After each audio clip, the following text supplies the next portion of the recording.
Dream ko po talaga na itong trilogy, yung una, Katips, panahon ng martial law. Pangalawa, yung Ako si Ninoy, panahon naman ng ni Ninoy Aquino. At pangatlo, yung Cory biopic na panahon naman ni Cory Aquino pagkatapos mapaslang ni Ninoy. So yun yung tatlo ko na balak na trilogy ng aking ipapalabas. May napipisil na ba kayo na kumbaga magbabagay talaga? Ang napipisil ko dito noon pa si Jody Santa Maria.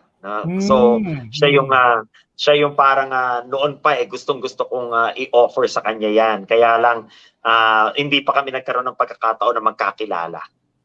Ayun. Pero who knows, may mahaba pa naman ng panahon, attorney, at wala pong imposible, no? Talaga naman, lalo kung maganda po ang ating adhikain at advokasya.